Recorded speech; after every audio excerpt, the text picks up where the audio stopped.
దిగంబర దిగంబర శ్రీపాదవల్లభ దిగంబర. శ్రీ గురులీలామృతము 4వ అధ్యాయము. శ్రీహరి దశావతారములను దాల్చుట. దీపకుని గురుభక్తి ప్రభావమును విని నామధారకుడు అచ్చెరువొంది సిద్ధవరేణ్యునితో నిట్లు పలికెను. గురువును మించిన దైవము లేడని మదినెంచిన పుణ్యాత్మున కైహికాముష్మిక సుఖములు కరతలామలకములు. అట్టి ధీమంతుడు జనన మరణ ప్రవాహ రూపమగు సంసారమను బురద గుంటలో దగుల్కొన్నను కుమ్మరి పురుగు వలె పరిశుద్ధముగా ప్రవర్తించును. అట్టివానిని మోక్షలక్ష్మి వరించును. ఉపనిషత్సారము మీ వాగామృత ధారలై నా వీనులకొక వింత విందునరించుచున్నది. ప్రభు పరబ్రహ్మ స్వరూపమే మీ రూపమును దాల్చి నన్ను దరిజర్ప సాక్షాత్కరించినట్లున్నది. మీ సత్య స్వరూపము నివాసము నాకు తెలుప ప్రార్థన మని పాదములపై బడి ప్రణమిల్లెను. సిద్ధ పురుషుడందులకు నామధారకునితో వత్సా నాకొక ప్రత్యేకమైన యునికి లేదు. గురునామ సంకీర్తనము జరుగుతావునని నిలిచెదను. శ్రీ గురు లీలామృతమను గ్రంథమును నేనే మరక నెల్ల వేళలా నియమముగా పారాయణమునరించుచుందును. ఏలనన శ్రీ గురు లీలామృతమును చదివినను వినినను భుక్తికి లోటు లేదు. ముక్తి నొసగుటకు దీనికి దీటైనది ఇంకొకటి లేదు. భక్తి శ్రద్ధలతో పూజోపచారములు నరించి పఠించు వారలకు సమస్తమైన కోరికలీడేరును. ఇందు సంధియము లేదు.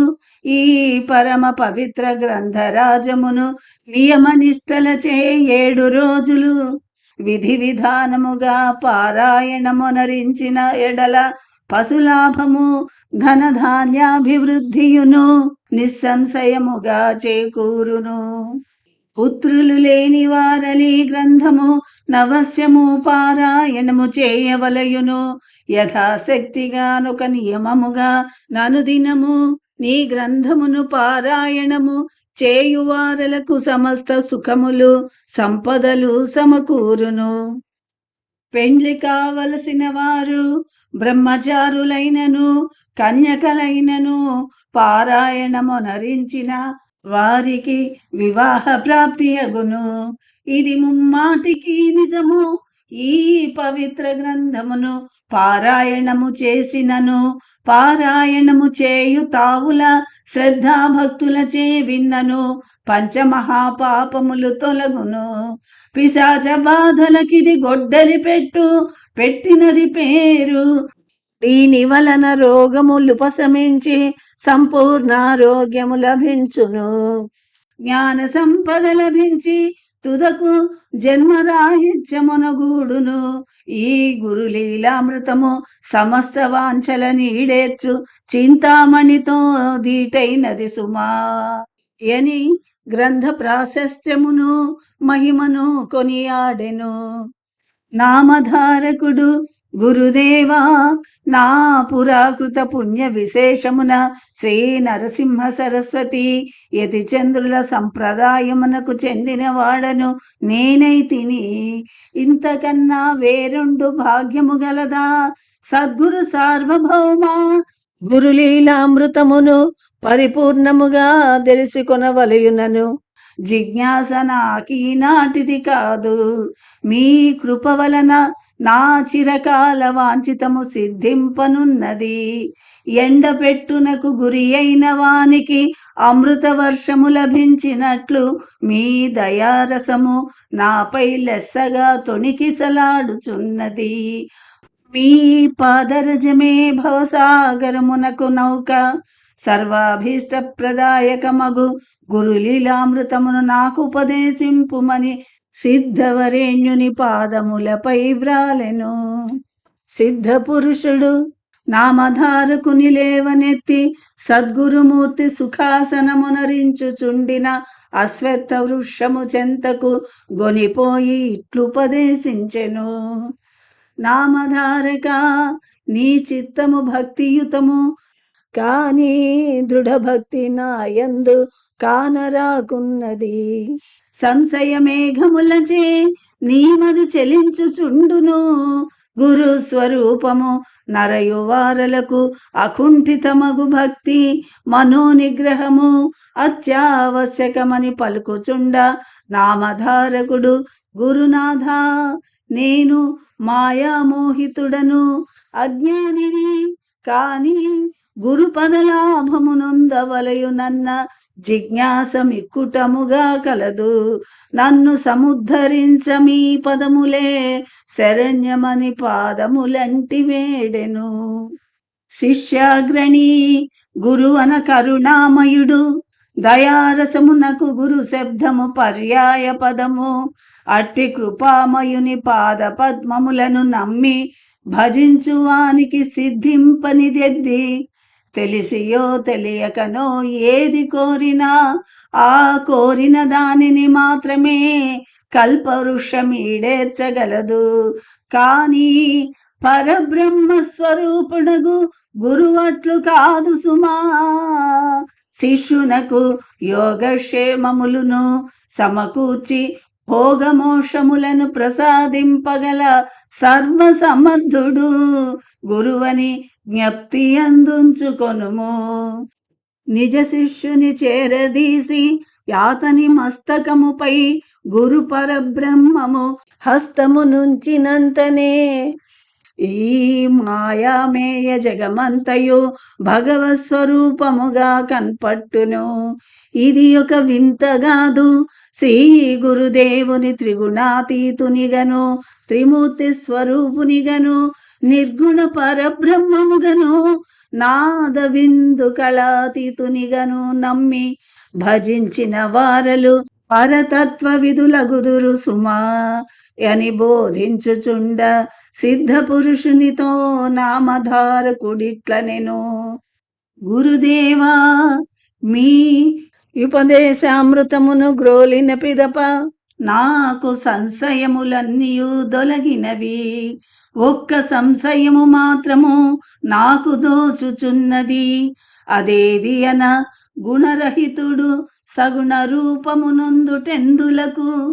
మానవుడు సత్వరజస్తమో గుణ వికారములనొందక కఠోరమగు నియమనిష్టలచే యోగ సమాధి స్థితి నొంది రూపనామ క్రియారహితమగు పరాత్పరుని యందు లీనమై మోక్షమునొందుచుండ గురు పరబ్రహ్మము సగుణ రూపము దాల్చుటెందులకు. ఈ సంశయమును నివారింపుమని మిమ్ములను వేడుచున్నాను. భేష్, మంచి ప్రశ్న అడిగితివి. నీకు శ్రీ గురులీలామృతమును అనుపూర్వికముగానుపదేశించెదను. సావధాన చిత్తుడవయ్యా కర్ణింపుమని సిద్ధ పురుషుడు నామధారకునకిట్లు బోధించెను. గురు పరబ్రహ్మము నిర్గుణమయ్యును లోకానుగ్రహార్థము సగుణ రూపము దాల్చును. సత్వరజస్తమో గుణములు మూడు సృష్టి స్థితి లయములకు బ్రహ్మ విష్ణు మహేశ్వరులు కర్తలు. శిష్టరక్షణము దుష్ట శిక్షణము అవతార ప్రయోజనములు. అవతారములను భగవంతుడు దాల్చుటకొక మూల కారణము కలదు. ఆ కథను నీకు వివరించెదను, వినుము. షోడశ మహారాజులలో పేరెన్నికగన్న అంబరీషుడు సూర్యవంశీయుడు. అంబరీషుడు మహారాజ భోగములను అనుభవించుచు రాజపాలన మొనరించుచున్నను. శ్రీమన్నారాయణుని చరణారవిందములనెల్ల వేళలా నేమరక భజించుచుండెను. శ్రీహరి ప్రీతికరముగా నేకాదశి తిథులయందు పవసించుచు ద్వాదశి వ్రతములనాచరించుచుండెను. ఇట్లుండ నొక ద్వాదశి పారణకు దుర్వాస మహామునీంద్రుడతిథిగా నరుదెంచెను. ద్వాదశి తిథి యాదినమొక గడియ మాత్రమే కలదు. మునీశ్వరుడు స్నానమాచరించుటకు నదికేగి ఎంతసేపటికి నీరాడాయెను. ఆకున్న యతిథిని విడిచి భుజించుట మహాపాపదాయకము. అతిథిగా వచ్చిన దుర్వాసునితో కూడా భుజించుదమన్న ద్వాదశి ఘడియలు మించిపోవుచుండెను. అంబరీషునకిది ఒక అగ్ని పరీక్షగా పరిణమించినది. ద్వాదశి వ్రతభంగమొనరించుటకు మనసొప్పదయ్యెను. అతిథిని విడనాడి భుజించుట కతని చేతము సమ్మతించదాయెను. శ్రీహరిని ధ్యానించుచు నేమి సేయుటకును దిక్కుతోచక తికమక పడుచుండనా మహారాజు రాజగురువు యొక్క అనతి మేరకు ద్వాదశి గడియలలో భుజించినటులను అతిథిని విడనాడి భుజింపకుండి నటులను చేయవలయుననిన మంచినీరు త్రాగుటయే మంచిదని సలిల భక్షణమునరించెను. దుర్వాసుడు నది నుండి మరలి వచ్చెను. అతిథిని పరాభవించినందులకు మిక్కిలి కోపగించుకొని అంబరీషుని శపించెదనని కనుల నుండి నిప్పు కణములను రాచెను. నిరపరాధియగు అంబరీషుడు శ్రీ మహావిష్ణువును ధ్యానించి శరణు వేడెను.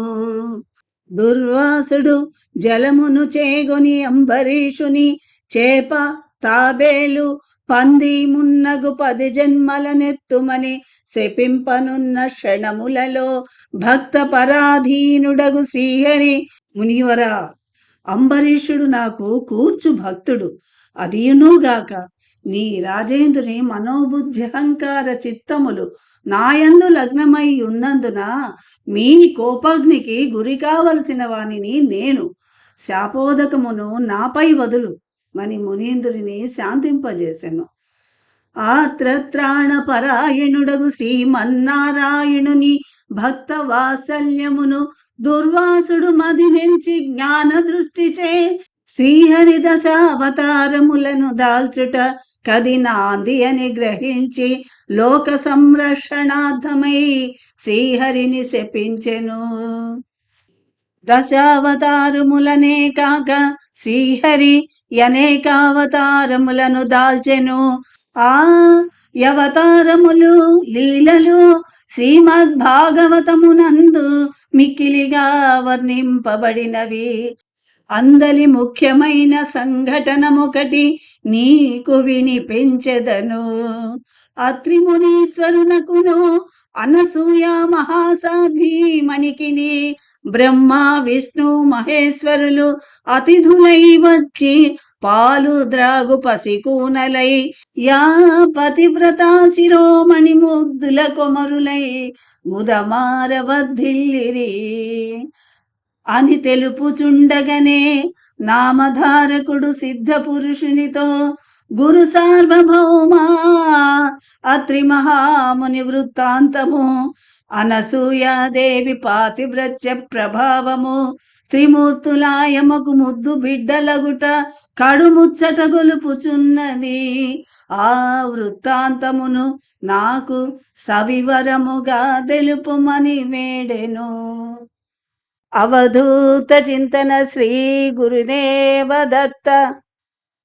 4వ అధ్యాయము సంపూర్ణము.